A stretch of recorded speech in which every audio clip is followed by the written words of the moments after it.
बिस्मिल्लाहिर्रहमानिर्रहीम। अस्सलाम वालेकुम। दावत और तबलीग का काम पूरा हो चुका था और रसूलुल्लाह की रिसालत की बुनियाद पर एक नए मुआशरे की तामीर और तश्कील अमल में आ गई।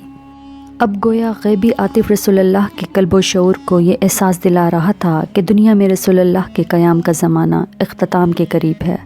चनाचे आपने हज़रत मुआज़ बिन जबल रज़ी अल्लाह तआला अन्हु को 10 हिजरी में यमन का गवर्नर बनाकर रवाना फरमाया तो रुख़सत करते हुए फरमाया, ए मुआज़, ग़ालिबन तुम मुझसे मेरे इस साल के बाद ना मिल सकोगे, बल्कि ग़ालिबन मेरी इस मस्जिद और मेरी कब्र के पास से गुज़रोगे।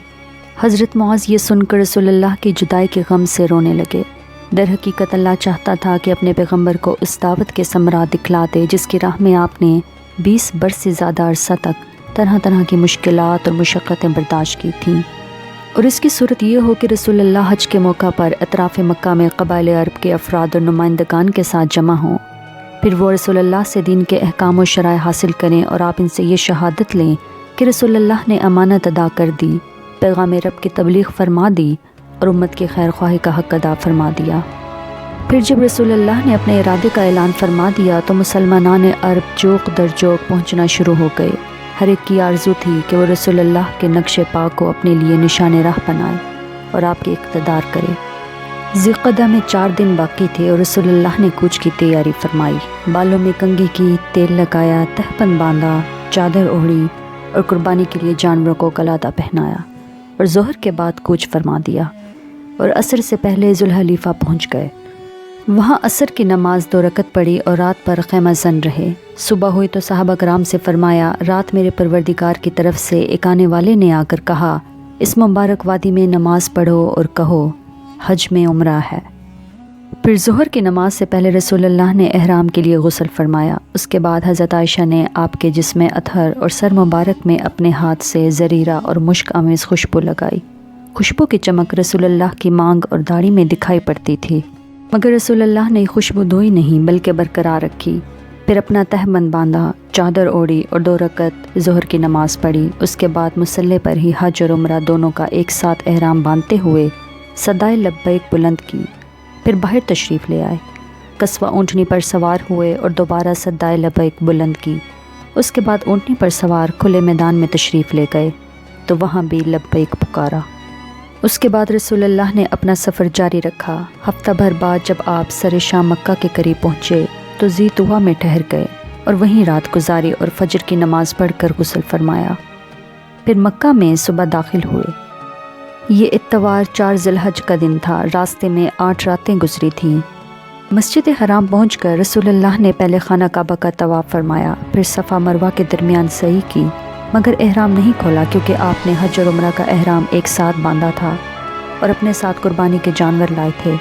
तवाफ़ सही से फारिग होकर रसूलुल्लाह ने बलाई मक्का में हजून के पास क़याम फरमाया, लेकिन दोबारा तवाफ़ हज के सिवा कोई और तवाफ़ नहीं किया। 8 ज़िलहज्जा के दिन रसूलुल्लाह मिना में तशरीफ़ ले गए और वहाँ 9 ज़िलहज की सुबह तक क़याम फरमाया और 5 वक्त की नमाज़ें वहीं पढ़ीं। फिर इतनी देर तवक्कुफ़ फरमाया कि सूरज तलू हो गया। उसके बाद अरफा की तरफ चल पड़े। वहाँ पहुँचे तो वादी निमरा में क़ुबा तैयार था, इसमें नज़ूल फरमाया। जब सूरज ढल गया तो रसूलुल्लाह के हुक्म से कस्बा पर कचादा कसा गया और आप पतने वादी में तशरीफ़ ले गए।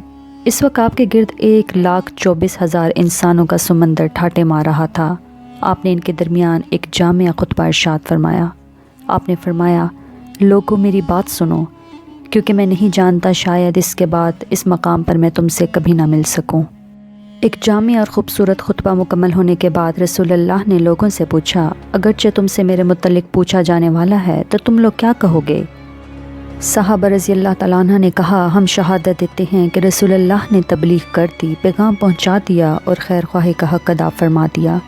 ये सुनकर आपने अंगश्त शहादत को आसमान की तरफ उठाया और लोगों की तरफ झुकाते हुए 3 बार फरमाया, ए अल्लाह गवाह रह। उसके बाद रसूलुल्लाह के इरशादात को रबी बिन उमैया बिन खल्फ अपनी बुलंद आवाज़ से लोगों तक पहुंचा रहे थे।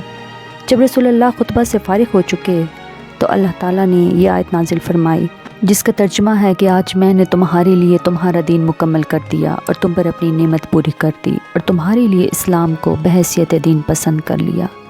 हज़रत उमर रज़ी अल्लाह तआला अन्हा ने जब ये आयत सुनी तो रोने लगे। दरियाफ़्त किया कि आप क्यों रो रहे हैं? فرمایا اس لیے کہ کمال کے بعد زوال ہی تو ہے۔ خطبہ کے بعد حضرت بلال رضی اللہ تعالیٰ عنہ نے اذان دی اور پھر اقامت کہی۔ رسول اللہ نے ظہر کی نماز پڑھائی، اس کے بعد حضرت بلال نے پھر اقامت کہی اور آپ نے عصر کی نماز پڑھائی، اور ان دونوں نمازوں کے درمیان کوئی اور نماز نہیں پڑھی۔ اس کے بعد سوار ہو کر آپ جائے وقوف پر تشریف لے گئے، اپنی اونٹنی قصوہ کا شکم چٹانوں کی جانب کیا اور حبل مشاط کو سامنے کیا اور قبلہ رخ مسلسل اسی حالت میں وقوف فرمایا یہاں تک کہ سورج غروب ہونے لگا۔ تھوڑی زردی ختم ہوئی، پھر سورج کی ٹکیا غائب ہو گئی۔ اس کے بعد رسول اللہ نے حضرت اسامہ کو پیچھے بٹھایا اور وہاں سے روانہ ہو کر مزدلفہ تشریف لے آئے۔ مزدلفہ میں مغرب اور عشاء کی نمازیں 1 اذان اور 2 اقامت سے پڑھیں اور درمیان میں کوئی نفل نماز نہیں پڑھی۔ اس کے بعد رسول اللہ لیٹ گئے اور طلوع فجر تک لیٹے رہے۔ البتہ صبح نمودار ہوتے ہی اذان و اقامت کے ساتھ فجر کی نماز پڑھی۔ اس کے بعد قصوہ پر سوار ہو کر مشعر حرام تشریف لائے اور قبلہ رخ ہو کر اللہ سے دعا کی اور اس کی تکبیر و تحلیل اور توحید کے کلمات کہے۔ یہاں اتنی دیر ٹھہرے رہے کہ خوب اجالا ہو گیا۔ اس کے بعد سورج طلوع ہونے سے پہلے منی کے لیے روانہ ہو گئے اور اب کی بار حضرت فضل بن عباس کو اپنے پیچھے سوار کیا۔ بطن محصر میں پہنچے تو سواری کو ذرا تیزی سے دوڑایا، پھر جو درمیانی راستہ جمرہ کبریٰ پر نکلتا تھا اس سے چل کر وہاں پہنچے۔ اس زمانے میں وہاں ایک درخت بھی تھا اور جمرہ کبریٰ اس درخت کی نسبت سے معروف ہے۔ پھر رسول اللہ نے کبریٰ کو 7 کنکریاں ماری، ہر کنکری کے ساتھ تکبیر کہتے جاتے تھے۔ کنکریاں چھوٹی چھوٹی تھیں جنہیں چٹکی میں لے کر چلایا جا سکتا تھا۔ رسول اللہ نے یہ کنکریاں بطن وادی میں کھڑے ہو کر ماری تھیں۔ اس کے بعد رسول اللہ قربان گاہ تشریف لے گئے اور اپنے دست مبارک سے 63 اونٹ ذبح کیے۔ پھر حضرت علی کو سونپ دیا گیا اور انہوں نے بقیہ 37 اونٹ ذبح کیے۔ اس طرح 100 اونٹ کی تعداد پوری ہو گئی۔ آپ صلی اللہ علیہ وآلہ وسلم نے حضرت علی کو بھی اپنی قربانی میں شریک فرما لیا تھا۔ اس کے بعد آپ کے حکم سے ہر اونٹ کا ایک ایک ٹکڑا کاٹ کر ہانڈی میں ڈالا گیا اور پکایا گیا۔ پھر آپ نے حضرت علی نے اس گوشت میں سے کچھ تناول فرمایا اور اس کا شوربہ بھی پیا۔ پھر رسول اللہ سوار ہو کر مکہ تشریف لے گئے اور بیت اللہ کا طواف فرمایا اور مکہ ہی میں ظہر کی نماز ادا فرمائی۔ پھر چاہے زمزم پر بنو عبد المطلب کے پاس تشریف لے گئے۔ وہ حجاج کرام کو زمزم کا پانی پلا رہے تھے، چنانچہ عبد المطلب نے رسول اللہ کو ایک ڈول میں پانی دیا اور آپ نے اس میں سے حسب خواہش پانی پیا۔ آج یوم النحر تھا، یعنی ذی الحج کی 10 تاریخ تھی۔ رسول اللہ نے آج بھی دن چڑھے چاشت کے وقت ایک خطبہ ارشاد فرمایا تھا۔ خطبہ مکمل ہونے کے بعد رسول اللہ ایام تشریق 11، 12 اور 13 ذی الحج کو منی میں مقیم رہے۔ ایام تشریق کے خاتمے پر 13 ذی الحج کو رسول اللہ نے منی سے کوچ فرمایا اور وادی البتہ کے خیف بنی کنانہ میں فروکش ہوئے۔ دن کا باقی ماندہ حصہ اور رات وہیں گزاری اور ظہر، عصر، مغرب اور عشاء کی نمازیں وہیں پڑھیں۔ البتہ عشاء کے بعد تھوڑا سا سو کر اٹھے، پھر سوار ہو کر بیت اللہ تشریف لے گئے اور طواف وداع فرما آئے۔